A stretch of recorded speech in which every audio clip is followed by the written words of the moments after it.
So hi people, I'm Rupert Gatti, and today we're just going to look through how to use the metadata manager on Thoth and how to start inputting metadata into that if you're a publisher.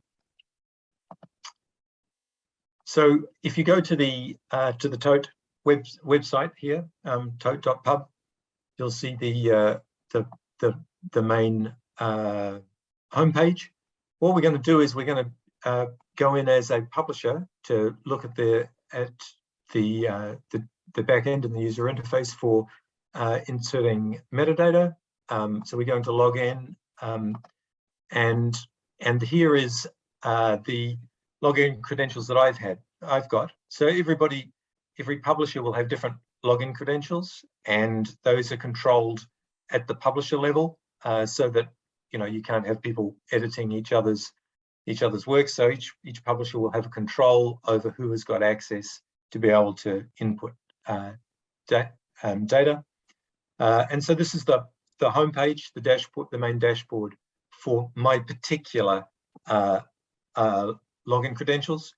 And you can see that I've got credentials to be able to input data for 2 publishers. And altogether, there's just over 526 different types of metadata records that I've got access to, and that I can in due course edit as part of my login credentials. So the records revolve around works, what we call works, which are primarily either books or chapters. We can look at that in a little bit more detail later. But the metadata, we host metadata around a work, and the books or chapters are the most common works. We'll go through some of these other terms as well. We've got metadata about different types of publications. Publications are what we refer to as the different types, renditions of the work. So a paperback would be one publication, a hardback would be another, a PDF would be another, an EPUB would be another. So there's whole loads of different renditions of the same work, which we call publications.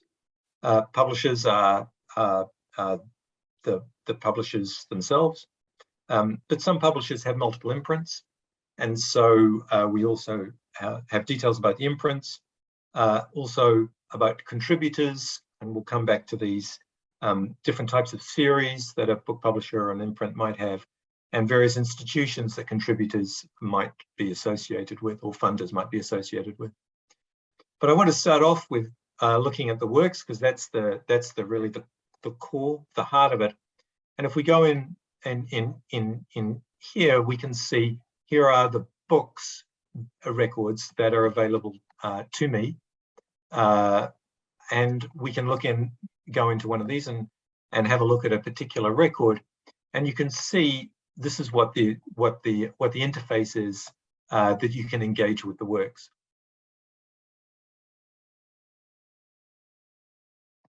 So here we have a particular work. In this case, it's an edited volume, or it's an edited book, but we've got a range of different things that could be. Come back to book chapters later, but as far as books are concerned, a monograph, a textbook. We do have some journals that in this case are a series of books, in fact, and book sets. Again, we can come back to those. But I want to concentrate on the monograph and the edited book originally, because those are the most common. We've then got a whole series of various types of metadata for it. The obvious being the title, the subtitle, which edition it is, the publication date, place of publication, all fairly common, very standard. We've also got the work status, is what status is the book at. So this is a book that is active, it's in print, it's published, and it's available. But there's a bunch of other different types of specifications that might exist for the work, and the most common alternative that we use anyway is forthcoming. And then the imprint that it's coming under, and at Open Book Publishers, we've only got one imprint. I've got access to one other publisher.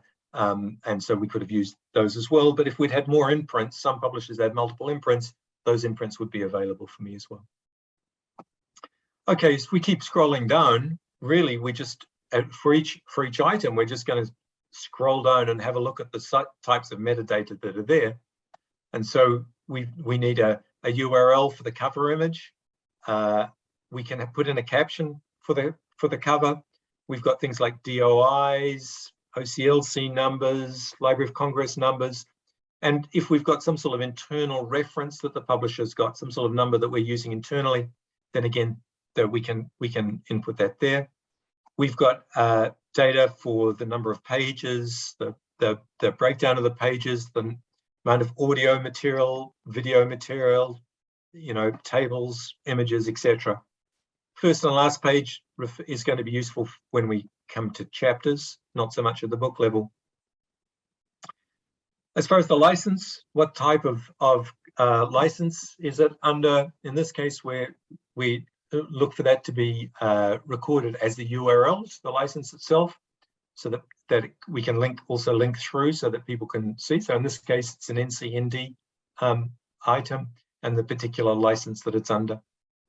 And then we've got copyright holders. Again, who's got copyright holder? That might or might not be the author, depending on the situation. So again, that's a field that can be edited as we go along.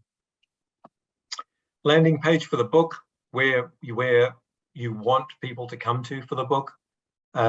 Short abstract and long abstract. The default is the long abstract. This would be the standard abstract that's put out in most places, but some places only want a smaller abstract with limited number of words. And so we've got the availability for that as well. General notes, table of contents. So all of these works, all of this above here is all editable at any point. So I could go in and change this to a monograph. I could edit any of these items here, and then to record those, I'd just push save at the bottom. And so it's a fairly simple process of getting in that standard metadata there. Then we have a series of metadata that has some sort of controlled vocabulary associated with them.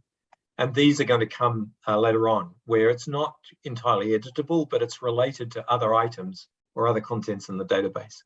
So the first of these would be related works.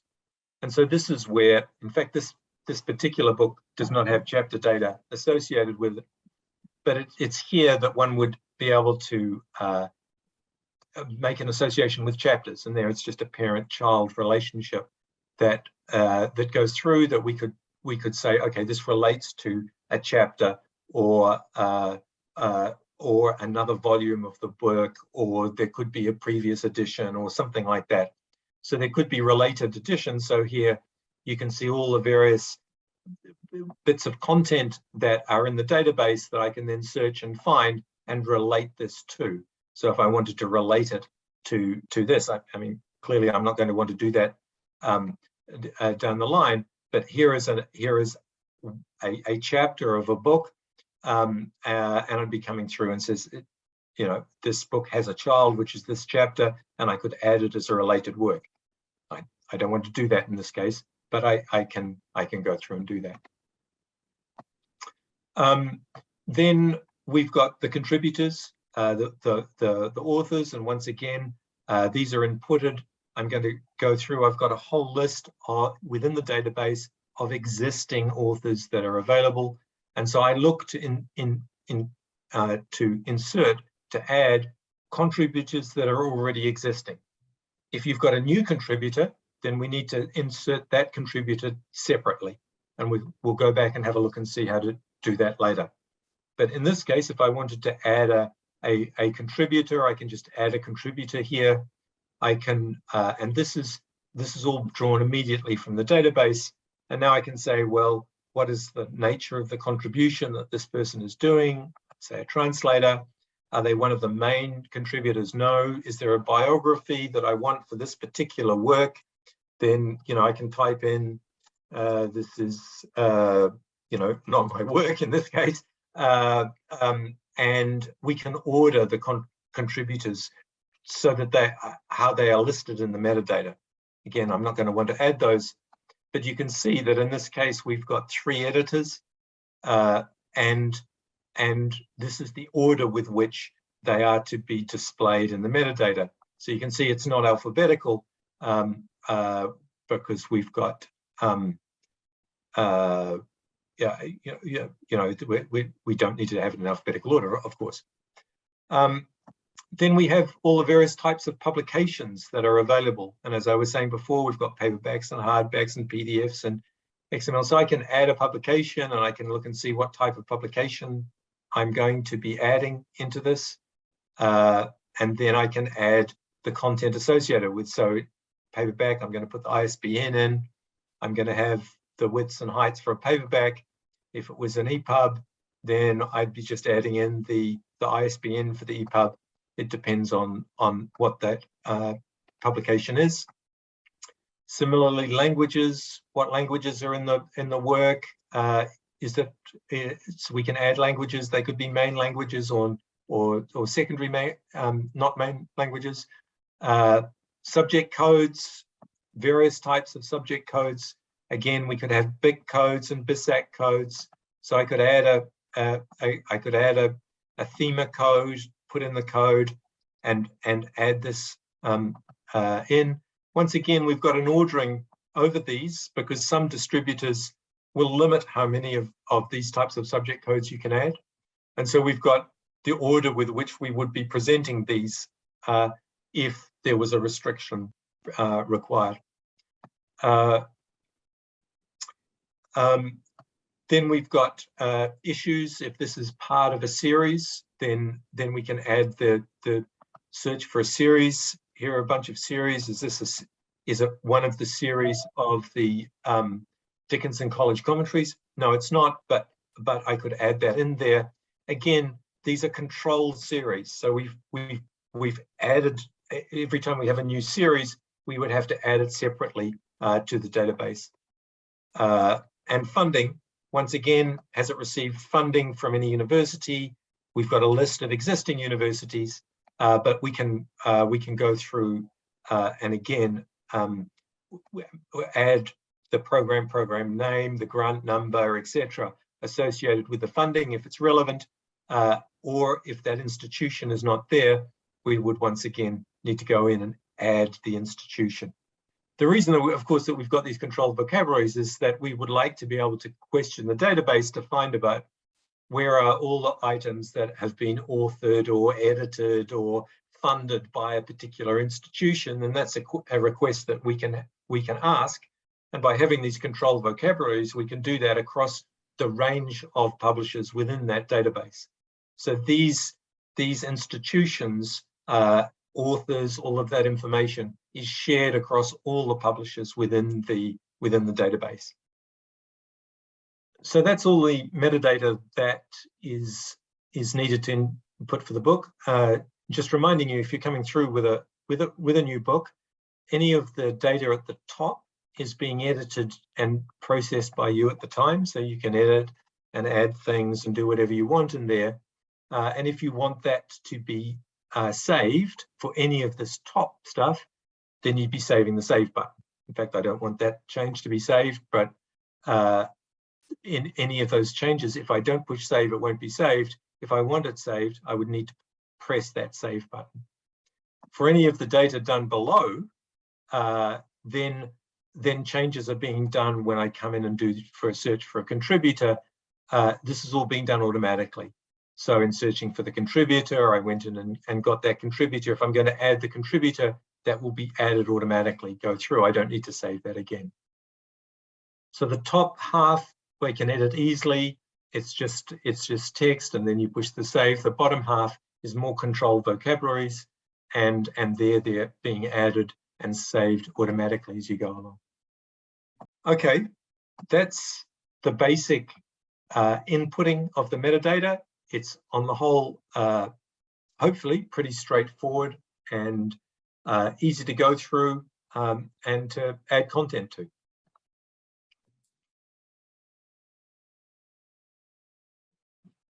So we've seen how to input data about books.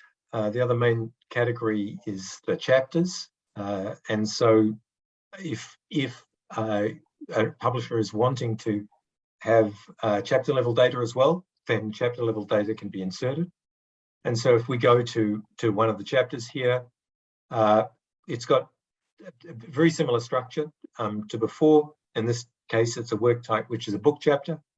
And we've got the title of the chapter, in this case, chapter 10, general attainment.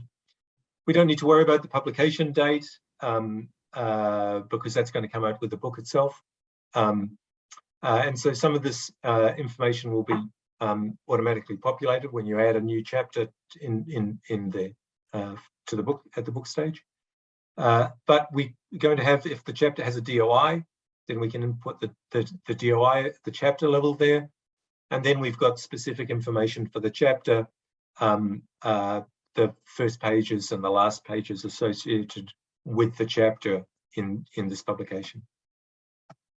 We've got the potential for slightly different license, in that chapters might be under a different license than the overall work. So we can input a chapter level license here. And again, the copyright holders for a chapter might differ from the copyright holders of the entire work. Most usually it would be the authors of the chapter, but certainly you can have different copyright holders for the chapter as for the work itself.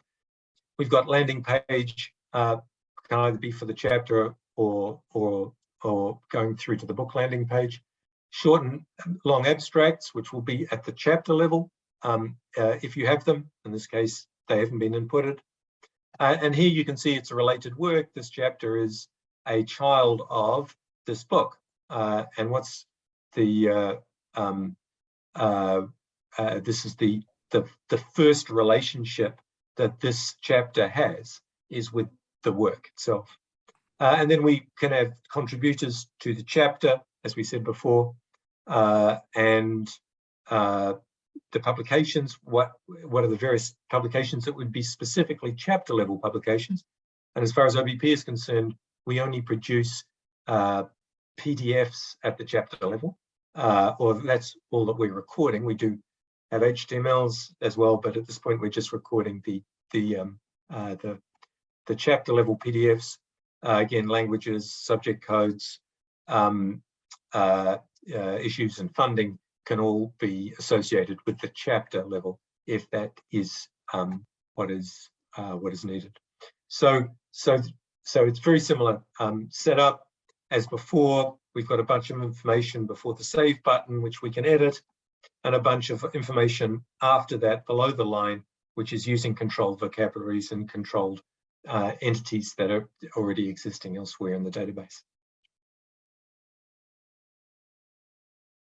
So, as I said before, we have a bunch of controlled entities that are where we've controlled vocabularies and entities. And here, for example, contributors. So if you wanted to add a new contributor, a contributor that wasn't in the database, the first is we'd go along and see if they're there, so you can have a look and see if there's anybody called Rupert Gatti that has in the database, and there isn't. So therefore we can add that person. We can come in here and say, okay, who is the person? And you know, I've got it suggested here, but I can have Rupert Gatti being the person there. I can't even remember my ORCID number, but anyway, there it is with, you know, 000, whatever it is. The ORCID number can be inputted there. And we've got a website for my website could be added in there as those go in as well. And then we can just save that. So we can save, and then we could go through and we could go back to the book, and you know, we could add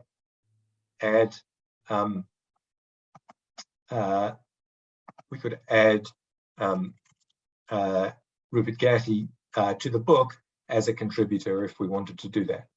So that's fairly simple. You can see that we don't have an institution associated with the author, because of course the institution might change between books. So the institution and the author institution identity is at the book level, rather than the author level. So similarly, if we wanted to add an institution, it's a very similar process. We'd go through an institution. Let's look at if we've got a new institution, which is the Very Wise Institute. We find that there's no institute called the Very Wise Institute, so we could add. Oh, what have we got here?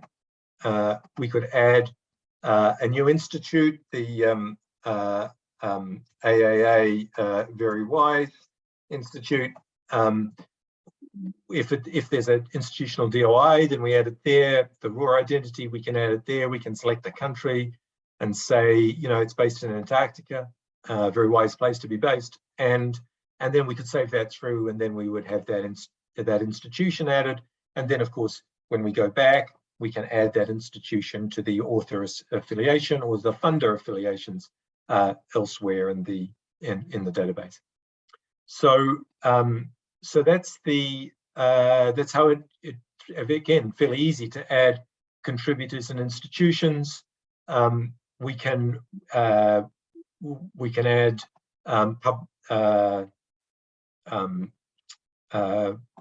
what have we got? Imprints. We could add an imprint. If there was an imprint that was going to be added, we'd add it similarly there.